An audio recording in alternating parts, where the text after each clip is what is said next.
Hi, folks. Welcome to another episode of Film Study. This is Ken McCusick, and we're here to continue our expectations series. Got a big pairing for you today.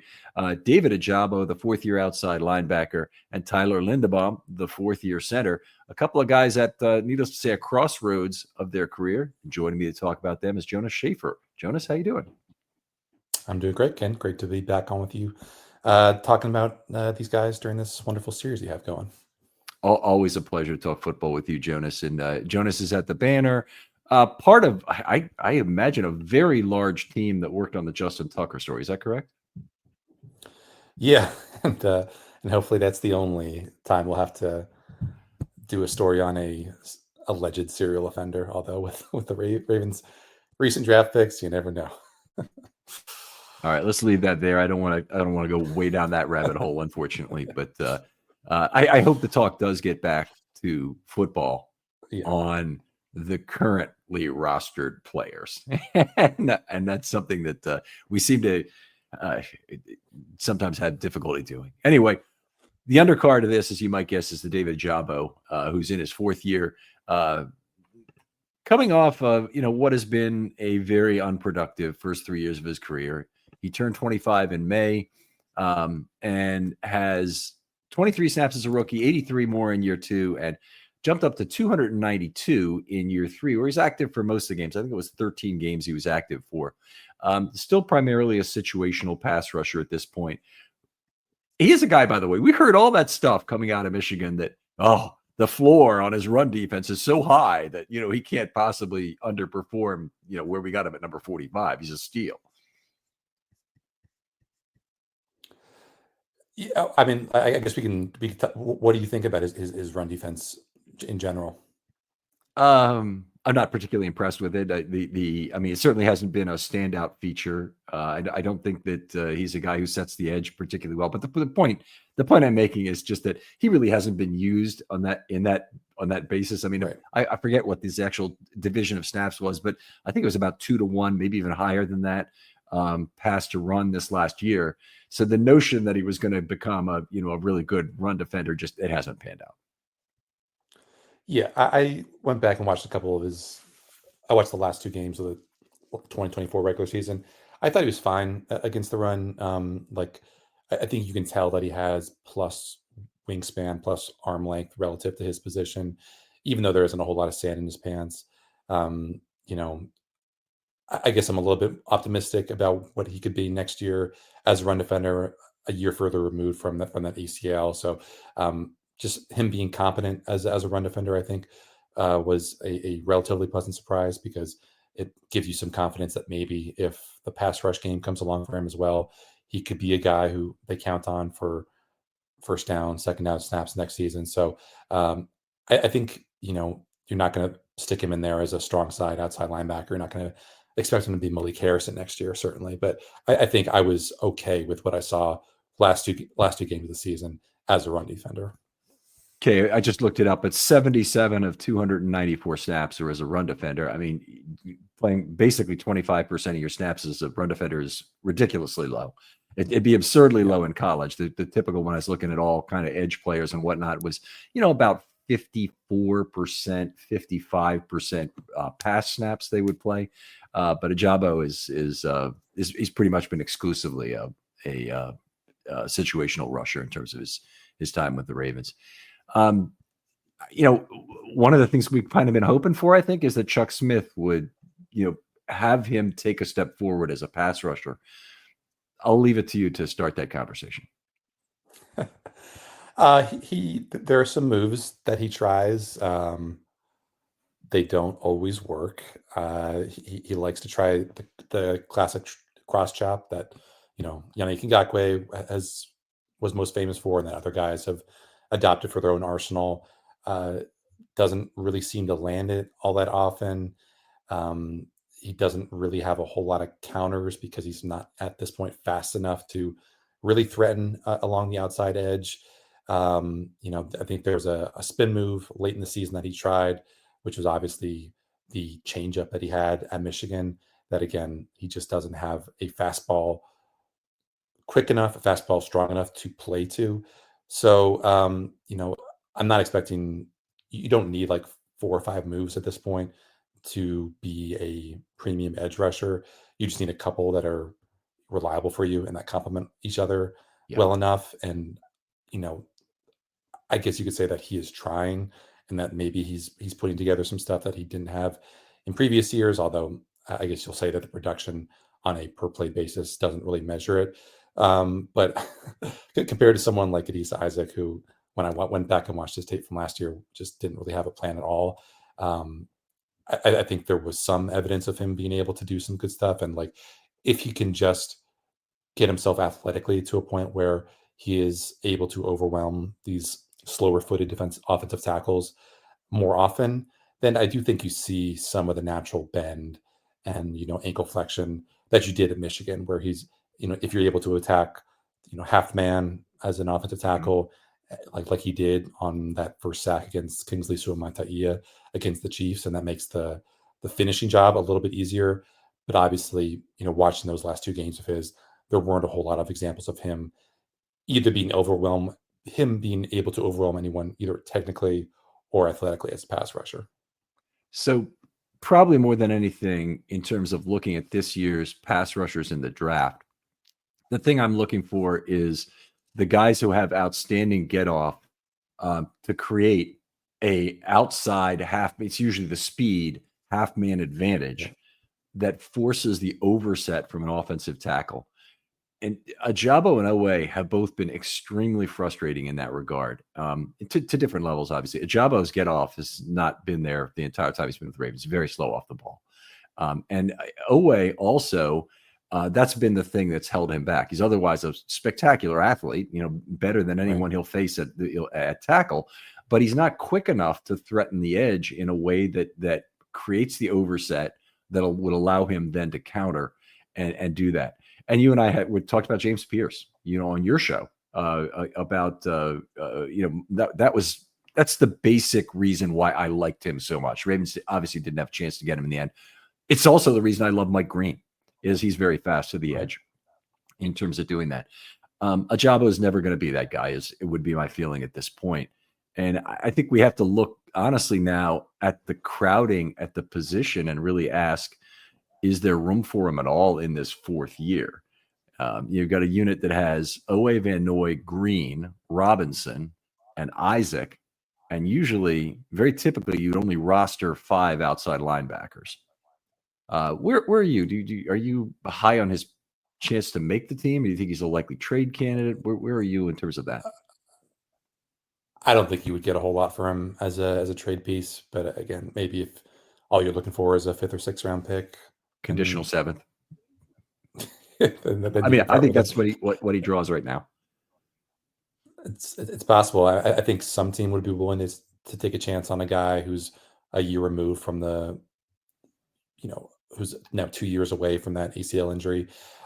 I guess I would push back a little bit on his get off. I think early in his career, even coming off the Achilles, he did have a good get off. I remember checking, and again, maybe this was just like a function of him being a situational pass rusher, but checking when I still had access to it, like the next gen stats get off Huh. measurements, which was like the privileged information that I had through someone who worked at ESPN. He was like in elite category. I think he was like 0.6 seconds get off, which is very, very good. It's like up there with Garrett and Watt and those guys. But obviously it was everything else that was a problem. And even now, I still think, you watch him take off the line of scrimmage compared to the guys that he's rushing opposite from. I do think from A to B, he can get there quicker than the other guys on this team. I don't know if that says more. I don't know if that reflects more negatively on his compatriots than it does reflect positively on him. But it's just everything else that comes after. Like, is he strong enough to convert that speed into power? Is he gifted laterally enough to you know kind of hit guys with a crossover and go from outside to in? Um, I do think the thing that I would want the Ravens to maybe make more use of, if they feel comfortable giving him more pass rush reps, whether it's the preseason or regular season, is using him more as a looper. Getting him involved in some more pass rush games, or maybe if you give him a little bit more of a runway and he's able to, rip past that inside guard's face because he just doesn't see him coming, then that could be something that could gin up production for him. So to the bigger question of like where he is on this roster bubble, I guess I would say that he's probably on the right side of it. I haven't really sat down and done my 53. I just think that like if the Ravens coaches communicate to him that this is going to be an offseason where you're going to have to learn how to play special teams, then he has enough gifts there physically, and hopefully he can convert them mentality wise, that he could give himself, he could be a guy who plays more than 35% of the special team snaps like he did last year. And that would be his ticket to being on this team in 2025. But obviously, if he has no aptitude for that or no willingness to do that, and then the guy that we see in 2025 is much the same that we saw in 2024, then obviously the Ravens will probably have to either take him out of the mix or find someone else, from that edge rusher scrap heap to potentially go in and be his replacement. I don't think they're ready to give up on Isaac yet. And most of it is just tenure to go with that. I'm not saying he's shown more than Ojabo has on the field at this point, but he's coming into his second year and Ojabo's going into his fourth. You have 3 years of team control versus 1. That's the big difference there. In terms of the special teams thing, he played 30 special teams snaps last year. He's on the field goal block unit, and he was some on the punt return unit. He's really more of a block guy. He's an inside guy that they're trying to get through to the quarterback. So McLean did that, for example. Could he play more on special teams? I think I was looking at the sorry, I was looking at the defensive snap share, not the special team snap share. So yeah, 7% snap share for him in special teams. That's about right. Yeah. So I don't see him like taking Harrison's place for that, or Board's place, or even Welch's place. I think he's I really don't see him with more than just the one unit responsibility. And that is field goal block. He can continue to be on that, but the punt return unit, he's really on there to block. He might not even be on there for every snap when he plays those games, because my guess is there were probably more punts that he was not part of the plan for that punt play. But we could take a look at that. He was a healthy scratch several times this last season, which is not a good thing. But that's where the Ravens' healthy scratches come from. A lot of the times they come from the players who don't play special teams, and that they're the end of their position group in terms of where they are. And I look at this season, looking forward, Carson Vincent is going to be on the roster the entire season. I don't think they're going to IR him, because I think they want to get him developmentally at practice the whole year, getting the coaching they really want him to get. So I think they're going to need to hold him on the 53. Obviously, they cut him, they're going to lose him immediately, because he's the size and shape pool that you lose it. Greg Sonat, same thing. They lost him right away as soon as they cut him. So once you have that kind of pressure on your roster, it really creates a lot of pressure for your other guys to be actual contributors among the game day group, because you always have some walking wounded you're dealing with. So you got 2 or 3 guys who are going to be, they're out for a week or they're out for 2 weeks, but you don't want to IR them, because that would be overlapping with time where they could be healthy. But in terms of Ojabo, he's one of the natural guys to healthy scratch if you have a otherwise functional unit of outside linebackers. Yeah, if you want to be pessimistic on his chances, but optimistic about the Ravens still being able to keep him, I think this is brought up earlier on Twitter today, in light of him being, given that international player protection exemption status, which means that he can be like the 91st player on the offseason roster. It doesn't really offer a whole lot of protections for him being on the 53 because of some rule changes last year. But it was pointed out in that thread that his salary for 2025, I think $1.7 million, which means that if the Ravens were to cut him and another team were to claim him, they would have to be dang sure that he could contribute, because even though $1.7 million isn't enough or isn't a lot, that's still a good amount for a guy who you're probably seeing that the Ravens already gave up on, and you would have to be very, very bullish on that you could actually get something out of him, because $2 million is still a good amount of a chunk of change for a guy who's this young but really hasn't shown a whole lot. Just to be clear, that has nothing to do with the international component. That's just cutting a second round draft pick in year 4. And Bronson Kafusi and Kemalai Correa were examples where they had to cut loose at a certain point, and they did end up trading Correa for a 6, right? So I guess that's possible. If they're going to trade Ojabo, that it might be a little more because it's a pass rusher and a fairly high pedigree player. I just don't see the Ravens as having room for it unless there are multiple teams that are interested in taking a chance on him, and there might be. Then I don't see a big market for him. I think that if there's one team and they think they're the only team, I say go ahead and cut him. We'll pick him up then. They're not going to be that that interested in trading a draft pick for him. But that said, a lot of people don't value their 7th round draft picks or their 6th round draft picks, and you might get something in exchange. Yeah. We talked a little about the pressure there. I do think it's a case probably of the Ravens' depth holding up, and we've already seen today the Ardarius Washington injury that the Ravens' depth at safety did not hold up. So now they're in scramble mode trying to figure out what to do at that position. We don't need to go into that right now, but I'm just saying if there is an injury in the outside linebacker group, even one that just starts the season, has to go on IR for 4 games. That could be Ojabo's ticket to being back on the roster, at least on a limited basis to start the year. Yeah, or maybe he gets hurt in the preseason and the Ravens put him in IR, and while he's recovering, someone else gets hurt, and that way he's able to stay on the team.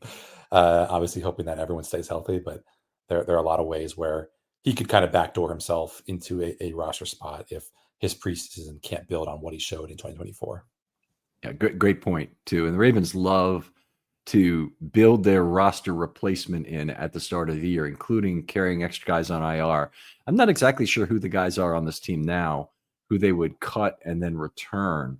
But they have two spots that are just designated for that now for IR that they don't have to play the Brent Urban, Anthony Levine game with, the handshake deal game. Yeah.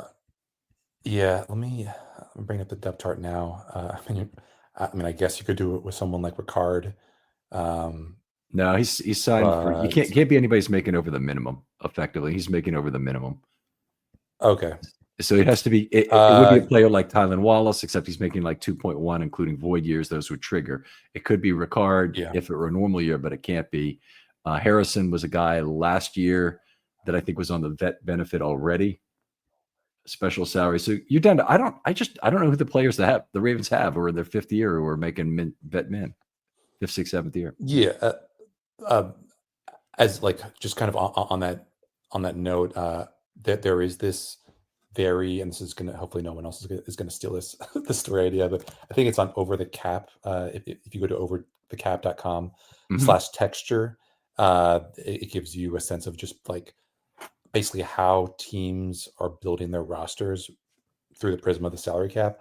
And what I've noticed, and it's not all that surprising, but it ties into like kind of this idea of the, I guess it's a little bit separate from this idea of like the Ravens not having this like cheap middle class, but they are now heading toward this very, very polarized place where they're going to have like close to the most high-end contracts in the NFL and also close to the most rookie contracts in the NFL, which means that like the middle class of guys who are making like a Patrick McCary type deal are going to get squeezed out. And obviously that doesn't really have anything to do with, a Brent Urban being on this team and being fungible in salary cap space wise. But that's something that I just keep thinking about, like how interesting this team is from a roster build perspective because of, one, how well they've drafted, two, how many of those draft picks they're going to have to sign, and three, how many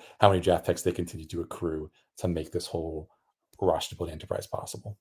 Right. All right. I'm looking through the roster. It looks like the one guy who I can see, and they'd eat about $100,000 in guaranteed money, which I don't know how they would have to rejigger. But Jake Hummel is a guy who they just acquired for special teams, who I can't tell if he's got anything beyond $100,000 in guarantees, but he makes the vet minimum, and he could be a guy they handshake and re-sign, I suppose.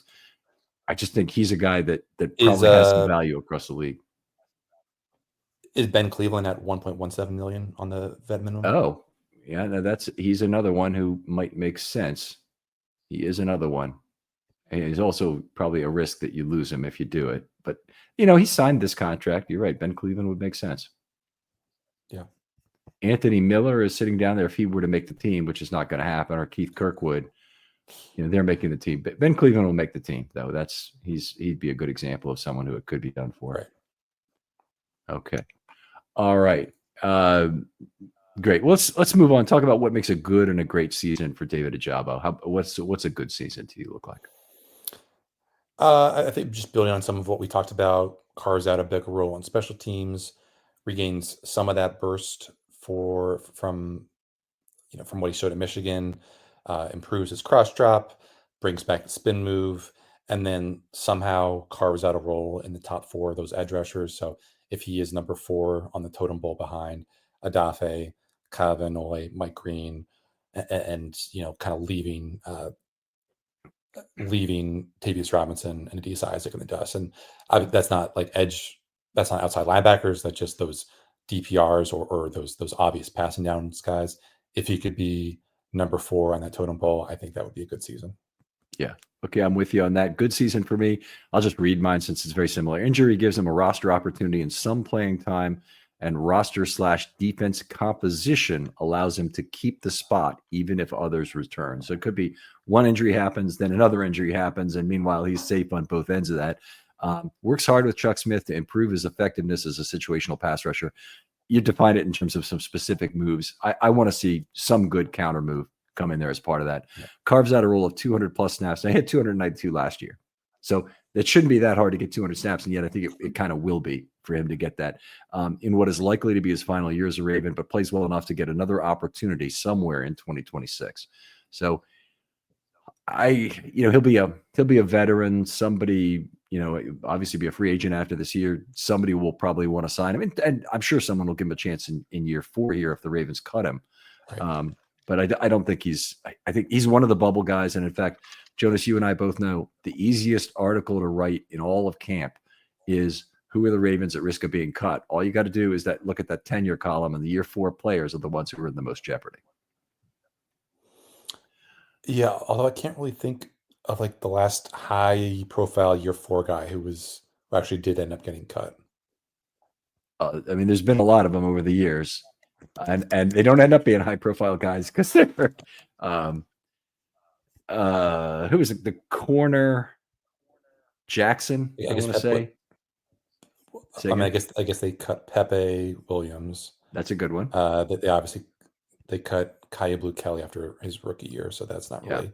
But like guys who make it that long, like I'm just talking about like guys who make it into year 4 in Baltimore. I feel like generally have enough staying power to sustain themselves for that 4th year roster push. But just kind of looking at the list of draft picks, none of these are really sticking out to me. Okay, yeah, that's the place to look at. I was trying to think of what's the best way to kind of figure this out based on where we start. But let me go quickly because I think Gooden is a guy, if you're going back a few years, who didn't make it there. And if you're talking about a 2nd, a 3rd, or 4th round pick, I mean, Kamalai Correa and Bronson Kaufusi were both gone. Yeah, and that's a few years back, but yeah. Okay. I have some trouble bringing this up on my screen for some reason. Want me to go into great season for Ojabo? Yeah, go ahead, and I'll think of this for a second here. What we do this? Yep. All right. I think there is like the slightest of chances that he comes back just looking like a completely different guy.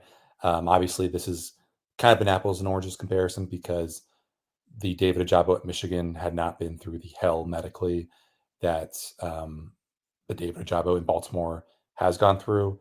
But if you want to be optimistic, you can say like, hey, in 2020, David Ojabo had 0 sacks for Michigan, and I think like 6 games. Next year, his breakout year, he has 11. So there is this precedent in a completely different circumstances, but it's there nonetheless that there is this possibility for a huge breakout. And I think my comp for him, it's actually funny because this guy was, I think, taken 20 picks after David Ojabo in that 2022 draft, was Nick Benito. And if you want to compare their measurables, they're actually pretty similar. Like I think Benito was a 4.56 guy. I think David Ojabo was 4.55 guy. David Ojabo actually has like a better wingspan. I think he's a little bit better built, but I think there is like the small chance that if he just comes back, if he looks like his old self again, if he can be that guy who can tear off the edge, then maybe he is the poor man's Nick Bonito, and like that would be, he would probably have to be the very very poor man's Nick Bonito, like the Nick Bonito on food stamps, because I believe Nick Bonito had 15 sacks this year for Denver.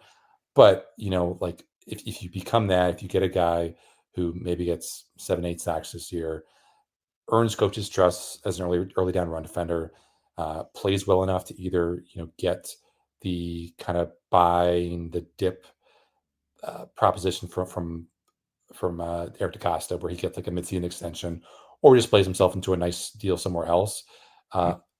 It's not out of the realm of possibility that he becomes kind of out of nowhere the classic fourth-year Ravens edge rusher breakout. Fits all Paul the Kruger. checks all the boxes for that prototype. Exactly. Zadarius Smith, Matthew Judon, blah blah blah. So I'm still very skeptical of that, but there is, I forget if you Ken were there for like those practices in training camp last year, where like he looked like maybe the best edge rusher that they had. It was a very very small sample size. It didn't last super long. It took you kind of had to wait until the dog days at camp for maybe when everyone was kind of wearing down for him to get there. But there were definitely some flashes where this guy who, not even like 10 months removed from that ACL injury was still, giving these tackles a lot of trouble. So I'm not willing to write him off completely. I still think that there is enough physical talent there that hopefully he can recover some of, that he could be a good pass rusher in the right system. But obviously that is like that's the 99th percentile outcome for him this year. I think that's fine, and you're saying it certainly in terms of what's the range of outcomes way. That's a reasonable way to think about it. The thing I remember primarily about David Ojabo from this last camp was something I'm sure you remember as well, was him getting knocked to the ground, knocked on his rear end by Kadir Ishmael, and that creating this back and forth between Ishmael and the other outside linebackers, who were basically not liking, I think, how hard he was playing is basically what they were not liking about him. Because later in camp, he had an incident where Owe like stood over him for a while, effectively teabagging him in a way that was just a strange moment for a couple reasons. First of all, good for Kadir Ishmael to get the attention of the outside linebackers that he's playing so hard and they don't like it.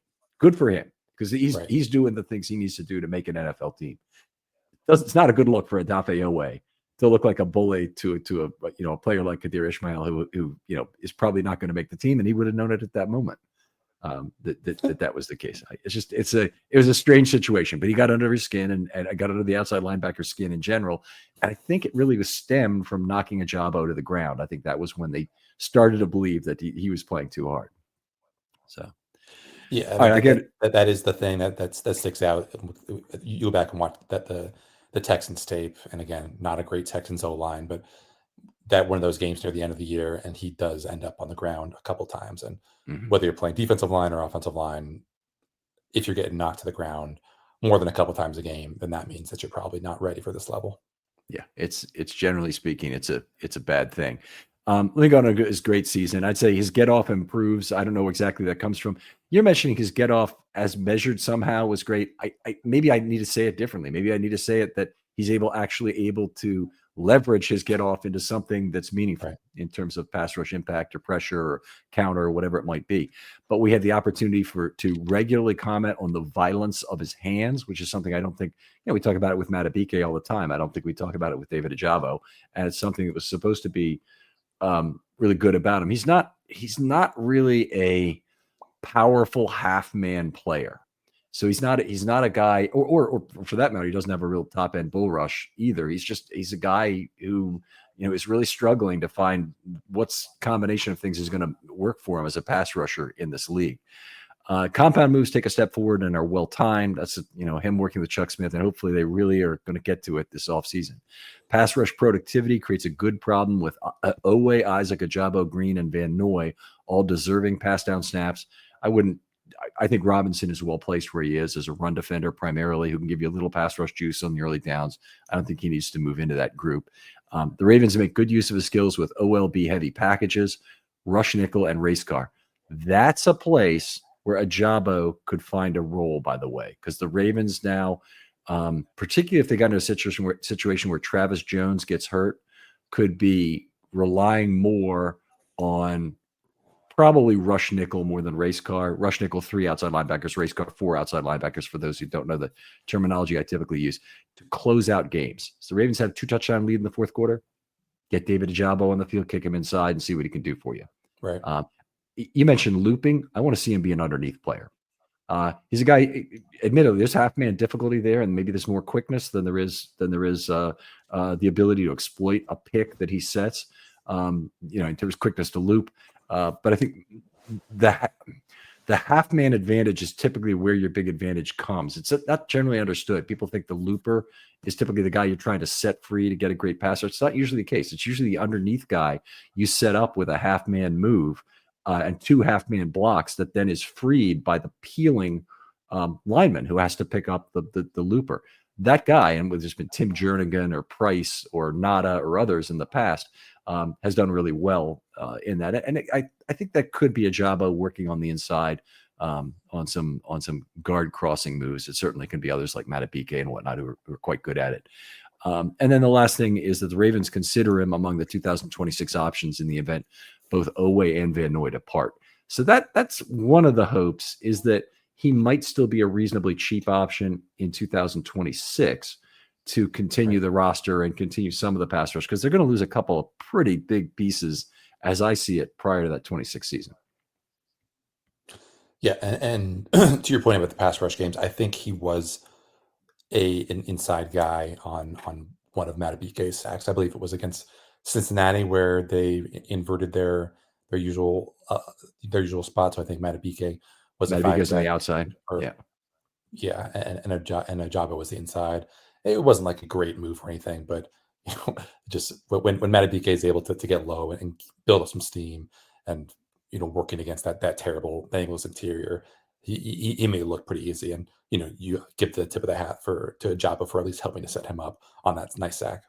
You got a good memory. There's that play, and I think there's one other in the season where it happened. Because just looked at his PFF position, snaps by position. He's showing with 2 that are not as a outside linebacker there. So that's a good one.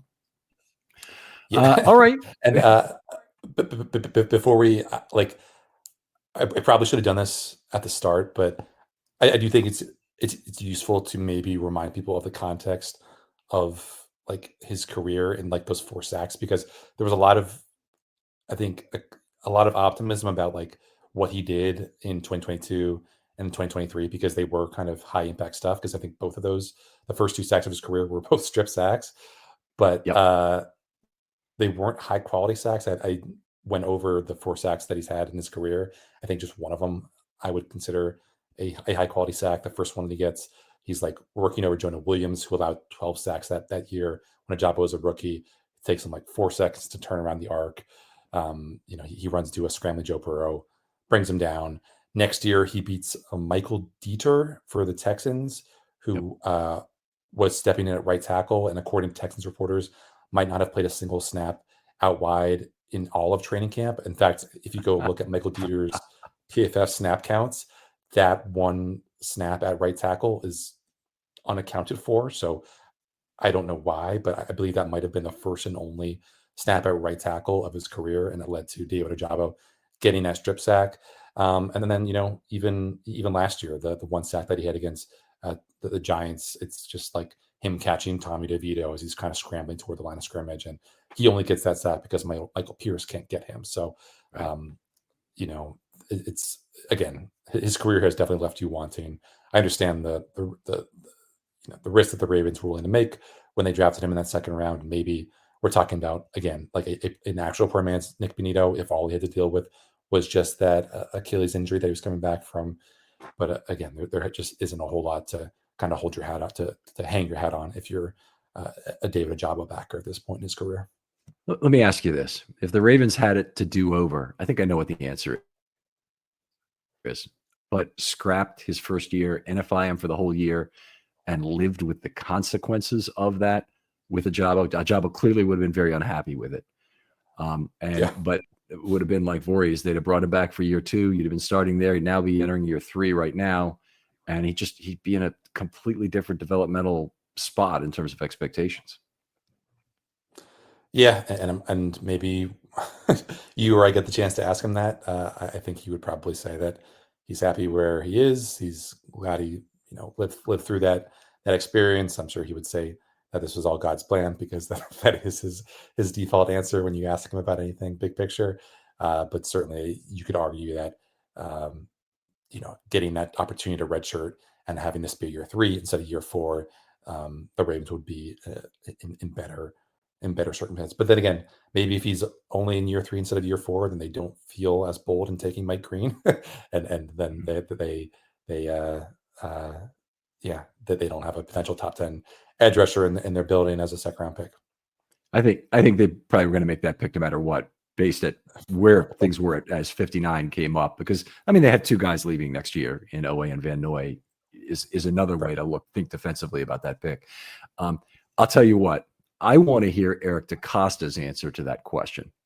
I don't know if I'll get the truth out of him, and he doesn't get to the podium much, but you go ahead and ask Ojabo, and I think you're right. I think you got his response exactly pegged. I'll ask EDC the next time we get access to him, and I'd really love to hear his answer on that one. All right, let's move on. It would be very, very satisfactory. No, probably not in either case, and we just, it'll be a matter of we kind of predicted it was that way. Yeah. All right, let's talk about Tyler Linderbaum again. Obviously, also at a big crossroads in his career, entering his 4th year. The big thing for him is just the recent news that they did not pick up his 5th-year option, which is going to be $23.4 million. Nobody in the know was predicting that option would be picked up. It would change the whole leverage of any negotiation. It's $5.4 million higher than the AAV for Creed Humphrey, who's the best center in the game. So it wouldn't have made any sense for them to pick up. It's paying left tackle money effectively for a center. That said, the Ravens were forced on May 2nd, or I guess a couple days before that is when they actually announced it, into the uncomfortable position of saying, "Hey, we're picking it up on Hamilton, but we're not picking it up on Linderbaum. But our intention is to sign both of them long term." Yeah, and it made total sense. There is, I guess, the possibility, even though it would be a more costly proposition than the 5th-year option, that if he has a lights out year, or they really don't want to lose him, that they slap the franchise tag on him after this 2025 season as a negotiating tool, just to extend that negotiating window. But that would cost more. I think the projections are that it would blow past that 5th-year option total by a couple $1 million. And obviously the Ravens, given the current state of their 2026 salary cap, cannot really afford to be just throwing away millions of dollars if indeed Tyler Linderbaum has any intention of signing that, which I don't think he would, unless the Ravens just are insistent on lowballing him. So it's going to be a really interesting year, because the next time that we get the chance to talk to him will be the first time since the Ravens turned down that option. And he didn't, he sounded kind of resigned to it if you were reading between the lines when we talked to him during OTAs. But I don't think it's going to be causing any bad blood between him and the Ravens, or his agent and the Ravens. I think they can completely explain the situation as this is a bad mechanic at the CBA. That's where the problem lies. It's not in anything you did. We believe in you as a player, et cetera, et cetera. And I think they do. I think they believe in what he brings from a leadership angle, which is much harder to qualify than what did he actually do on the field personally this last year, which is a source for some concern from my point of view. Not outrageous concern, but just he was maybe the 2nd or 3rd best center in the game a year ago at this time, and now he's maybe the 5th or 6th best center in the game, as I would see it. And I'll go through some of my reasons for this, but a lot of week to week variation in his game as I score it. That's not unusual for offensive linemen. He never had a game that dropped below the D range, but he did have 4 of those, and he only had 4 A's on the year. So to me, that was just not a great overall season, probably a C+ season in aggregate. But in particular, if you're looking for bad games, look at Tampa Bay, Philadelphia, and you can see there's a common thread in these going through are big guys.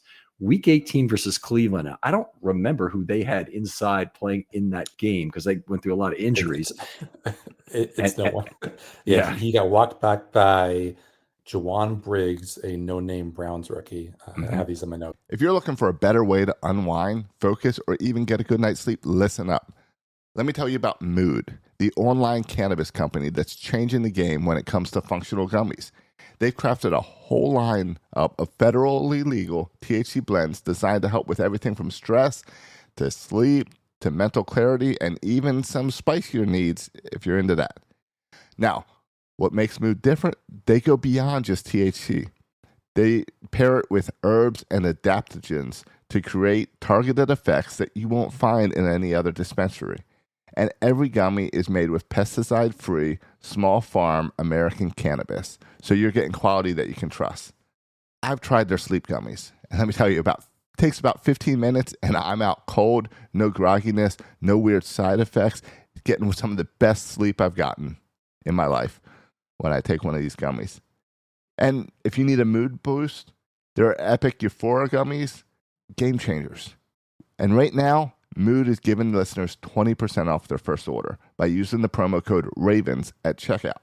So head on over to mood.com, find the perfect gummy for whatever life throws your way, and don't forget to use the promo code RAVENS to save 20%.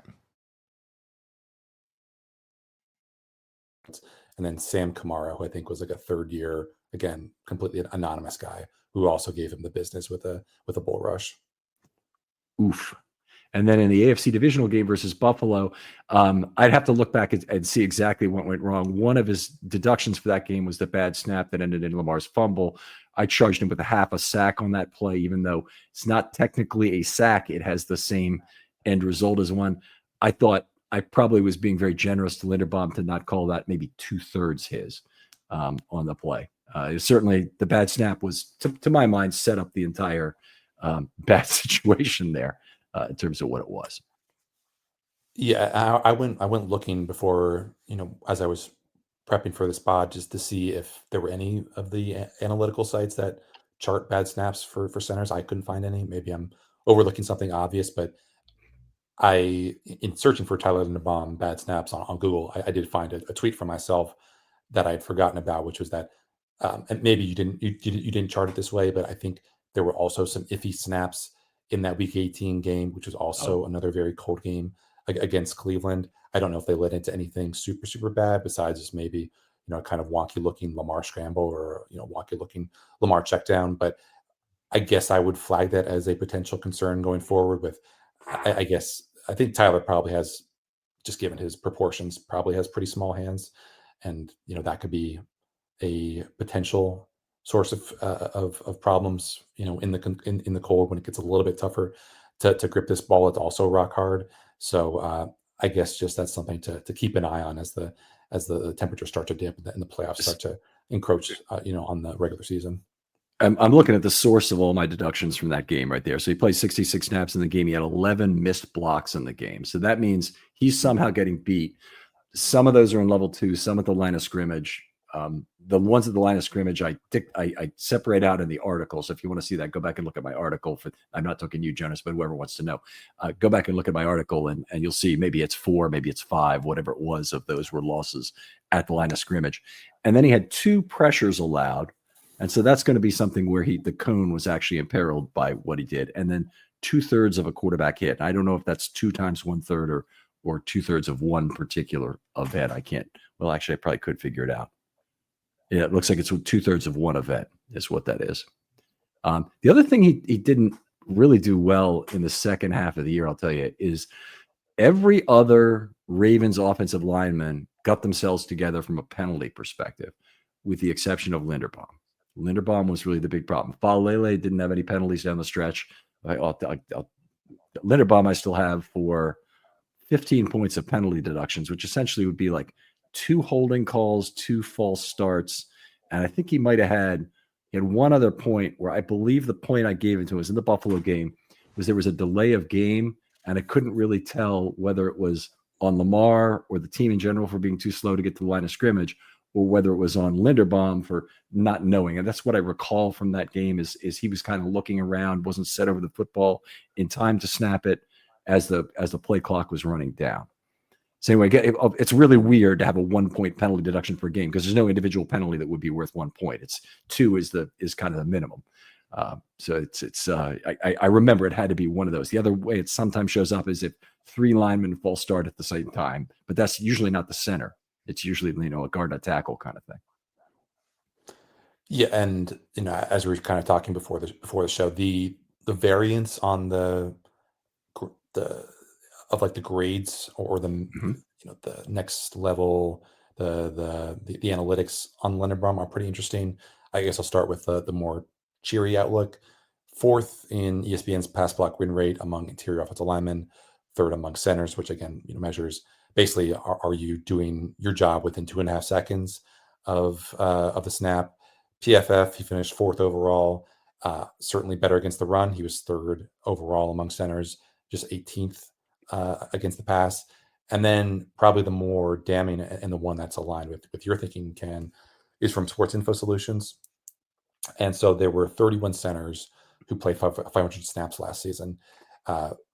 First, when I use this blown block rate, first means the best. So you're giving up the fewest blown blocks in the NFL for that particular season.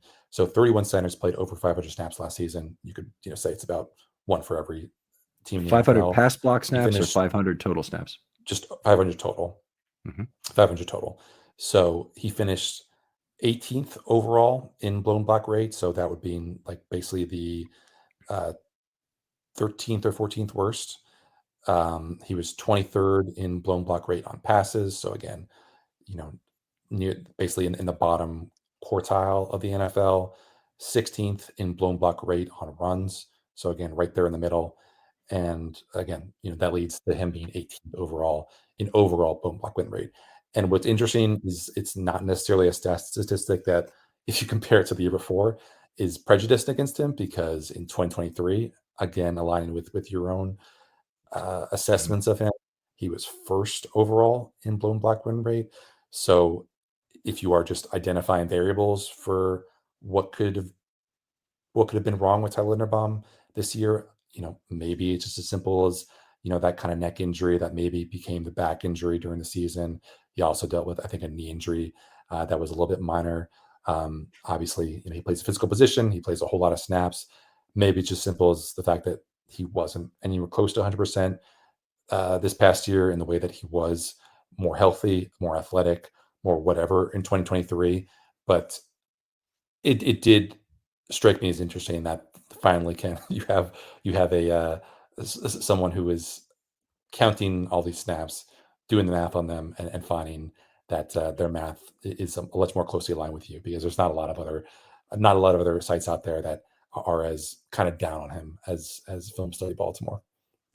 Well, I'm really not down on the player. I hate this view that I'm polarizing, because you've actually said it correctly. You said there's not that many sites that are as down on him. Have him graded as low would be the kind of the way to say it. It's not I'm not intending this to be a subjective grading system here. I really have a set of rules that I play by. Everybody gets it, so it's not supposed to be that way at all.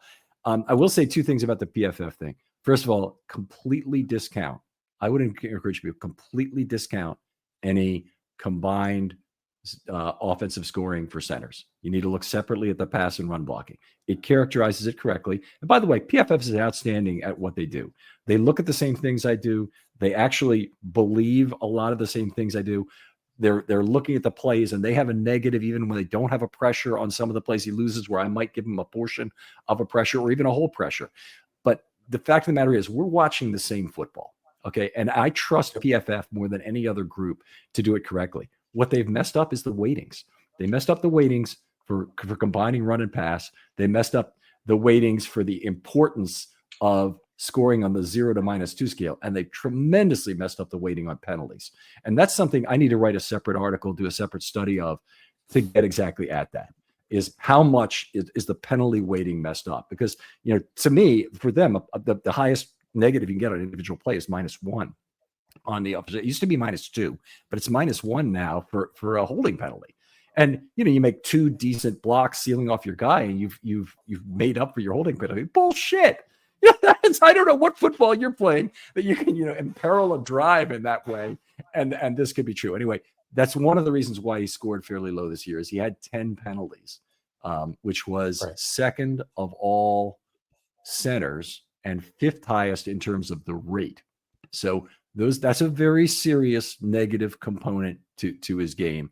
And I love PFF. Their people are great. They always talk to me. And one thing I'll say that definitely works out in Linderbaum's favor is that in 2023 and 2024, both years, Timo Riska, who's their head of R&D, has a model that looks at the relative difficulty of the situation for blocking. It takes into account, I always call it an N factor model because I don't know how many total factors are in. But he's told me some of them they're in there. It's the quality of the opponent, the down, the distance, the score in the game, etc. And his level of difficulty is always higher than average. And I don't know why that would be, by the way, because it seems like there'd be a lot of run plays that would be involved. But because we're talking pass blocking, maybe the Ravens have a more difficult set of pass blocking options. I can't really come up with the reason why it's true personally, but he says it is. I believe him in terms of what his model says, and that would say he's a slightly above average pass blocker still, even in 24, and was very above average in 23. So when we come back to the pass blocking thing, I'll just say I don't think Tyler Linderbaum is ever really going to be a dominant pass blocker. I just don't think that's who he is from a length and size and hand fighting perspective. I don't think he's at the top to do those things really well. But I think there's still hope for improvement and that he could come back to be somewhere between where he was in 23 and 24. And you talking about the injuries really makes me think maybe that's the area that I can hope for transitory impacts to go away, that he'd be back and be a better pass blocker in this next year. Yeah. And first of all, a lot to unpack there. I would quibble. I would more than quibble. I would pretty stridently disagree with like the environmental factors working against the Ravens. I don't know. On the one hand, Lamar improvising for as long as he does certainly does leave some guys to hung out to dry if you aren't unwilling or incapable of blocking for more than 3 or 4 seconds. I understand that, but also like how many games or how many situations do you see over the course of a normal Raven season where there is just like it's 3rd and 5, 3rd and 8, and you are getting the cage rush from the pass rush, which means that like if a nose tackle is in there or just the other team doesn't have a great defensive tackle that they feel capable of unleashing, it's just like they're kind of playing peekaboo with Lamar.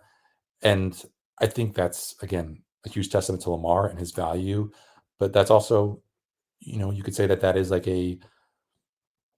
it's a mitigating it's something that should be helpful to the interior lineman on this Ravens team, that you're not going to face the Mad Max Fury Road type interior rush Oh, I see what you're saying. every game that you would if you were a Matthew Stafford or Jared Goff or even like a Jalen Hurts, who is like mobile but not anywhere close to as mobile as Lamar Jackson. So I think that would probably be, again, baked into my concern if I'm being the Mr. Pessimistic about Tyler Linderbaum and his pass protection. Is like, yeah, he didn't have a great season last year, and also he has all these built-in advantages that should, be conferred to someone who's playing along the interior for this Ravens offensive line.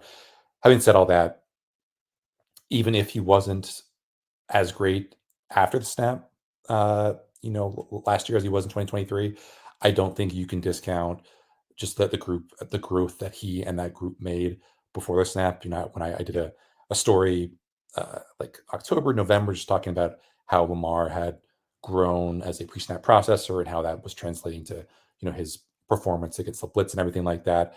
And the quote that I pulled up I talked to Tyler a little bit about it. He didn't really give me the full sense of what exactly his responsibilities were in terms of like, how much he's able to kind of pull rank and everything, because obviously Lamar has the final say. But he did say, quote, all of our plays have certain built-in protections of how we want to do things. And obviously our quarterback, he can override things. He's a little bit better picture than us, so he can get us into maybe a different protection or flip protection, stuff like that.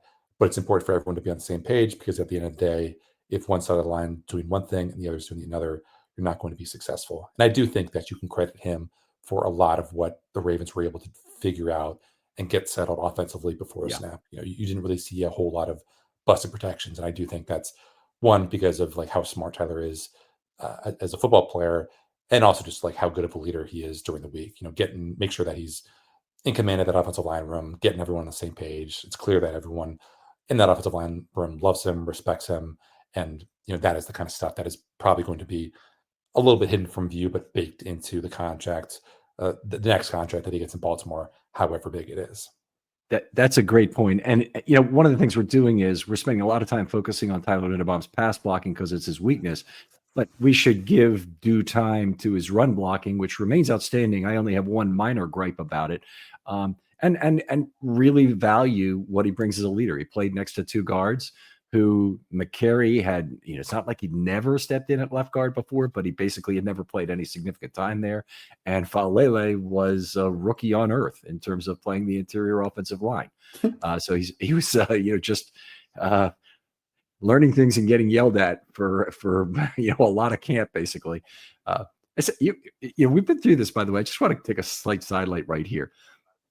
You could really tell last camp just how much Faalele was Joe D's guy, even though Joe D was only there for that long at the beginning of camp, but he was yelling at him all the time. It's like, you don't spend that much time with a guy you don't love. You yell at your children, you yell at you fight with your brother when he's not doing what you need him to do in terms of, some sports thing or running a business or something. You just don't spend that much time with somebody if you're giving up on them. And I think, what I'm seeing right now so far is the Warhop-Vinson relationship. Man, are they tied at the hip based on what I saw at rookie minicamp camp and also what I saw in terms of just that short 30-second, 40-second clip they had where Vincent obviously was the one who bagged the table for him to get him drafted.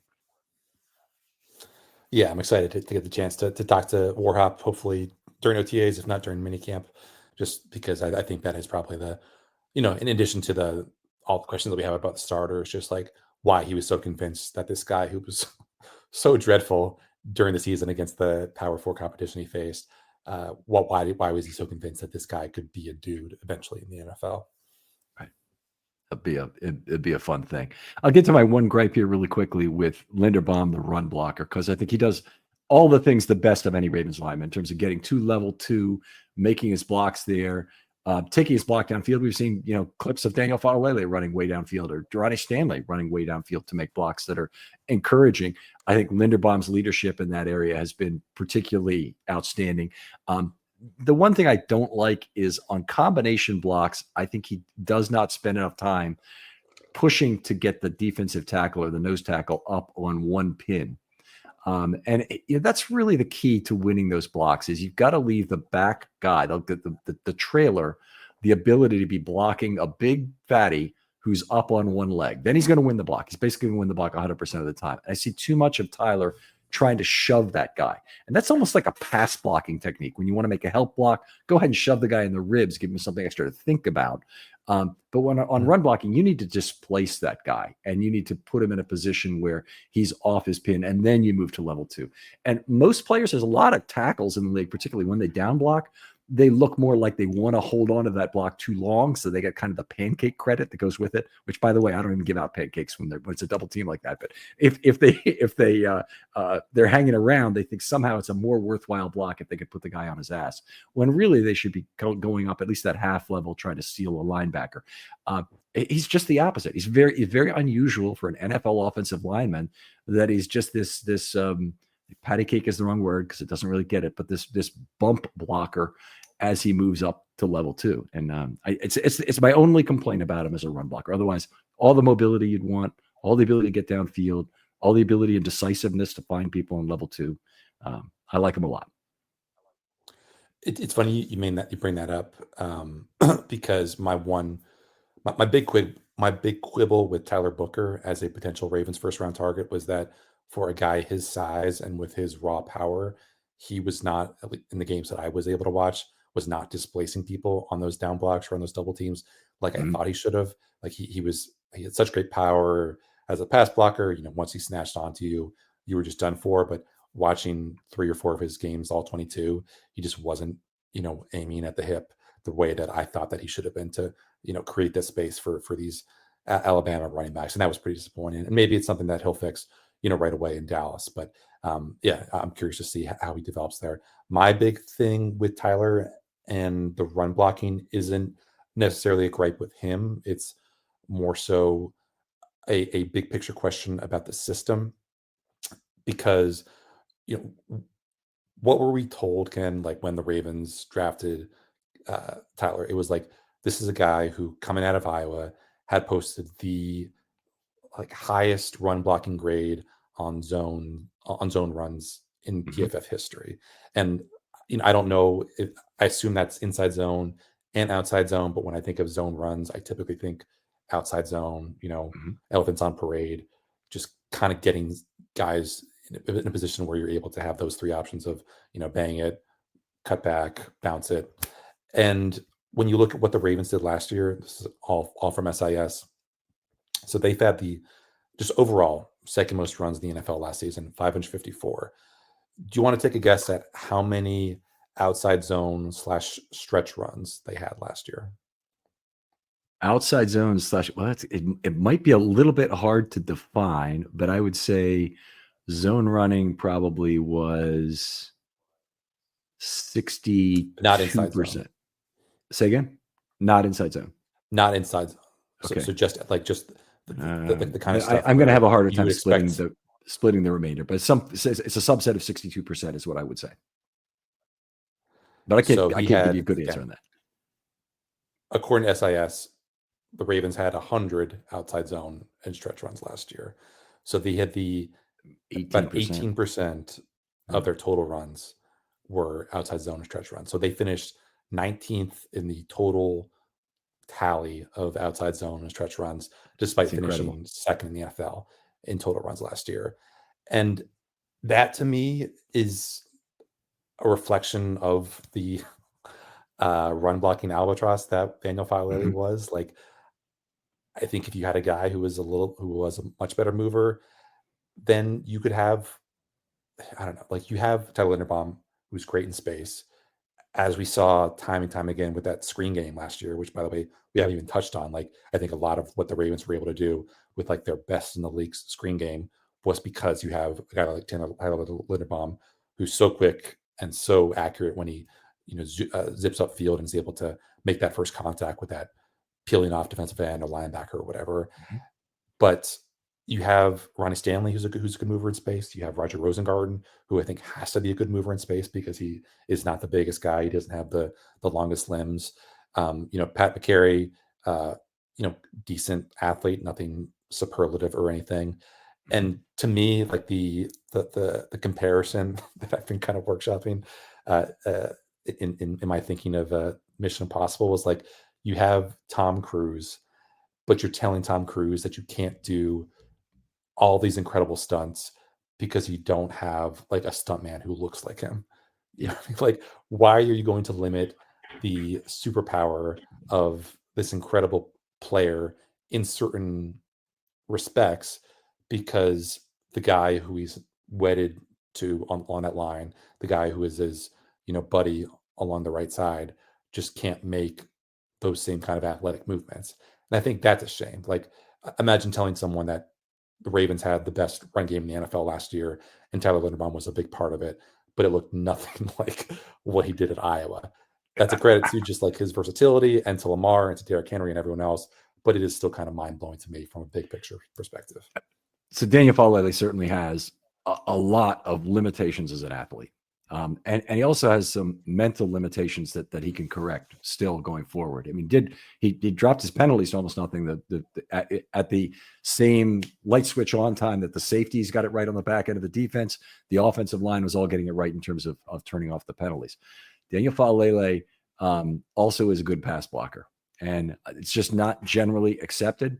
And anytime people want to like deny your thing, they show you one clip and they say, "Look at this. But this is a good pass blocker too." Well, everybody has bad pass blocks. Once in a while, you live with it as part of the thing. Pass blocking is more important.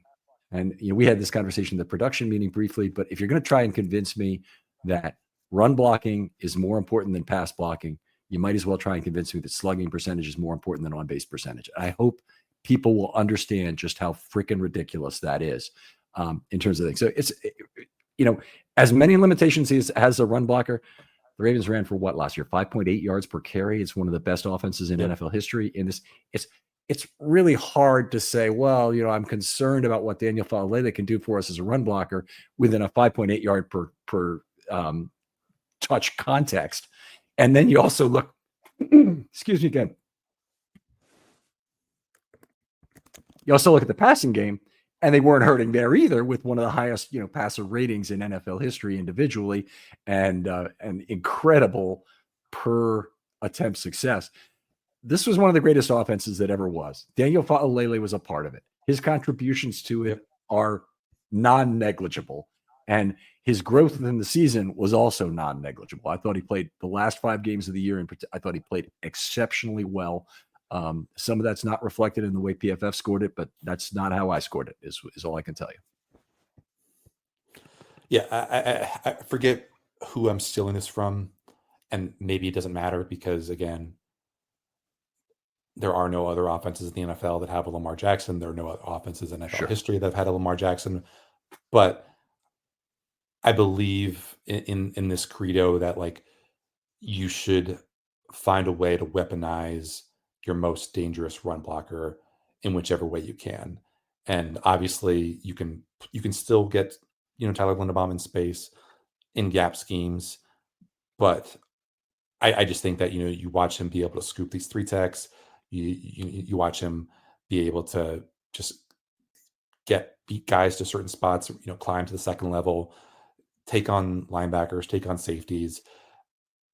To me, aesthetically, I would much rather see him, function in a zone running scheme than the gap stuff that the Ravens have, leaned more on over the past 2 years of the Todd Monken experience. I just wonder from a purely theoretical perspective, like what a Ravens run game looks like that, again, makes use of its best run blocker in the most maximalist way. It's fair enough. We do also live within the era of the salary cap. So not everybody can be a 99 across the board in Madden ratings at each position. And having a Daniel Faalele is part of what allows you to pay Lamar Jackson. So, you need to have those guys who are cheap as hell starting somewhere, even though they might hurt you in some ways, in order to afford Lamar Jackson being part of your team. And it's also obviously makes every single decision you make be focused on how can we minimize the cap cost, given that our offense is completely centered on Lamar Jackson. Yep, works for me. All right. Let's talk about a good season and a great season for Tyler Linderbaum going forward. We ran over. I knew this would happen, but love talking football with you, Jonas. What's a good season for Tyler Linderbaum look like? Just to refresh on what we've talked about earlier, just bounces back in pass protection, remains effective in the screen game, remains effective in the run game, and then obviously for him, most importantly, just avoids any of the injuries that could jeopardize a long-term deal, whether that's here or elsewhere. Okay, I think that all good things. I'll just read mine verbatim. It's easier. Run blocking continues to be excellent. Does not allow new guards to drag down his play. They will have a new guard, whether it's Voorhees or somebody else at left guard. Pass blocking continues near the top of the league, and I'd say recovers to near the top of the league is what I should say. 75th percentile plus. But this is a year where some consolidation is probably going to be necessary. Now, one of the things I like about what you said earlier is maybe I can hope that there was more of a transitory injury concern than I was really aware of. I remember the neck thing. I remember that holding him out in camp and whatnot. Of course, I didn't really realize that throughout the whole season he was dealing with a series of injuries. So in a way that's kind of good because it explains some of what happened. But to me, that's a good season for him. Yeah, and for me, a great season. Just building on all that. Again, the great season is the team weaponizing him more effectively in the run game, just like I talked about. Stays healthy.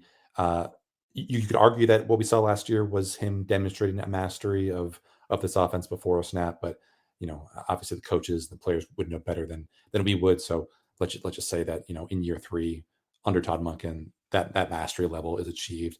And then I think just overall, like he plays well enough. If they haven't gotten that extension done, that a franchise tag after next season is something that reasonable Ravens fans would agree is a viable option for this team in its team building process, even if obviously they don't end up paying him the $25 million or whatever the franchise tag is worth. But it's not such a ludicrous idea because he ends up getting I guess top of the market center money. I know that you don't think that he is going to. I know that you think he's not as good as Creed Humphrey, and I would agree with that. But as we've seen with quarterbacks, you don't have to be the best player at your position to get top of the market money, especially if you wait long enough. Okay, I'll address that at the end, though, I think. Great season for me. Continues to be discussed as one of the best run blockers in the league. Both guards fit in well with the Ravens' offensive line, provides outstanding cone protection. I'm really talking about the IOL with that in the top quartile of the league. Combination of better hand fighting and improved play from the guards allow him to recover near the 2023 level as a pass blocker. Again, I don't think he's going to get all the way there. In the discussion for Pro Bowl, with overall success of the Ravens offensive line. So they credit him with that a portion of that for his leadership. And the Ravens are able to sign him to a long-term deal without resetting the center market. Okay. Resetting. Here's what I mean. I don't want him to be 2 million higher or even 1 million higher than Creed Humphrey. If he's 250,000 higher than Creed Humphrey, well, he signed his deal, 8 months later or something. So maybe I can come up with some reason why that might be true. But I think about the highest I'd be willing to go is Creed Humphrey inflated for 1 year of salary cap growth, reduced by 3% or something to reflect the fact that he's not as good as Creed Humphrey, which is going to take him down. That part is going to take him down, $500,000. And the inflation is probably going to take him up 13% or something. So, yeah, maybe you can get to 19 million somehow on him. The Cam Jurgens deal is just, it's basically the Deshaun Watson deal again. Cam Jurgens is a middle of the pack center being paid enormous money. And it's as bad a contract as the Deshaun Watson deal is. It's ridiculous. And the Ravens won't fall into the trap, I don't think. Although Linderbaum's people will certainly use it as leverage. They'll certainly point to it and say, look, Creed Humphrey, that may not be the reasonable market, but it's also an older market. Cam Jurgens, this is the current market for centers. Look at this. I think the Ravens need to be smart at that point. And I think basically part of what they'll need to do in 2025 is to look for what the alternative options are, because they just can't afford to pay over by 8 or 9 million over the term of the contract for Linderbaum, in terms of a market setting deal. I'd be really dead set against that. I did not realize until just now, looking up his PFF profile, just how downright middling Cam Jurgens was last year. 4 sacks allowed, 6 penalties. I mean, I guess he's got the longevity, and I think he's athletic enough that they feel like he's going to grow into it. But yeah, very surprising that guy is number 2 on the center salary list. It's a shocking thing, and honestly, he goes also in the wrong direction, same way as Linderbaum does in terms of run and pass block. He's better run blocker than he is a pass blocker, which is terrible. You don't want to pay that guy. You don't want to pay that guy as much anyway. But he's a lot worse than Linderbaum in both areas. It's the thing. Linderbaum is clearly better. He's got all the argument in the world that he should be making more money than Cam Jurgens, but there's also all the common sense in the world that tells you he should be making a lot less than Creed Humphrey. So I don't know how this resolves itself. I really don't. If they give him the same contract as Creed Humphrey, I mean, that creates an immediate disadvantage in terms of how you're paying your players relative to one of the Ravens' top rivals. Is it that material in terms of everything? Maybe not, but I wouldn't be I'd be looking for alternatives. I think it's got to be a right player, right price situation if he wants to reset the market by millions of dollars. Yeah, and I don't know how much Pro Bowls matter in contract negotiations besides just the tweets that get sent out when they're announced. But like if you were saying if you're convincing yourself that Tyler Linderbaum not making a third straight Pro Bowl would help depress his market or depress his value in contract negotiations, then it's not that out of the question because like Steelers have a great young center.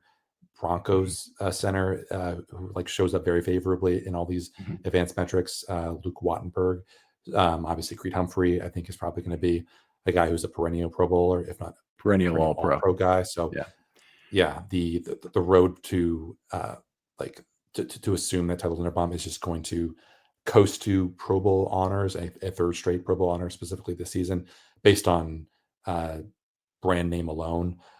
Maybe it's not that simple, and maybe him having again another quote unquote down 2024 could make people realize that there are other centers on his tier and that he's not as elite perhaps as his folks would have Eric Costa and the Ravens front office officials believe.